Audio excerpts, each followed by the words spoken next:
আমাদের বাড়ির গরুটা আছে না, যত আদর করবে, যত চুলকাবে, তত বলবে আমাকে চুলকিয়ে দে, আরও চুলকিয়ে দে, আরও চুলকিয়ে দে। খাওয়া দাওয়া বন্ধ করে চুলকানি নিচ্ছে। খুব আরাম লাগছে না?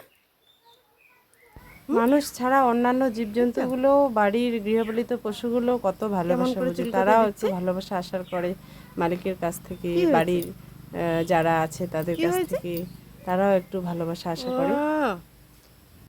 তারা তাদের ভাষা নেই প্রকাশ করার, কিন্তু মনে মনে তাদের অনুভূতি থাকে, সহানুভূতি থাকে, কিন্তু সেটা প্রকাশ করতে পারে না। ভরেছে মায়ের দুধ খেয়ে, ঘাস খেয়ে। দেখি কানটা কি এই দিকটা। গৃহপালিত পশু পাখিগুলো কিন্তু মানুষের মতোই ভালোবাসা বোঝে। তারা আবার মানুষের থেকে বেশি সহৃদয়পূর্ণ, তারা বেশি কৃতজ্ঞতা জানাতে পারে, বেশি ভালোবাসে ঘরের মালিককে, প্রভুকে। মানুষ যেমন স্বার্থপরতাগিরি করে, পশুরা কিন্তু তা করে না। গৃহপালিত পশুরা, তাদের অনেক ভক্তি থাকে মালিকের প্রতি।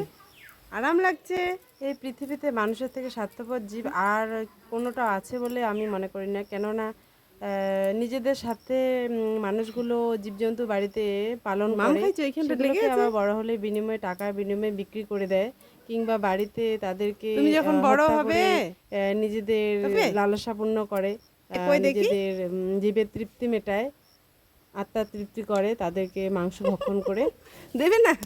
তাহলে এখানে মানুষের থেকে আর স্বার্থপর জীব কি আছে? তোমাকে ঘাস দেবে তো, অনেক বন্ধুর প্রতি সহানুভূতি আছে তাদের।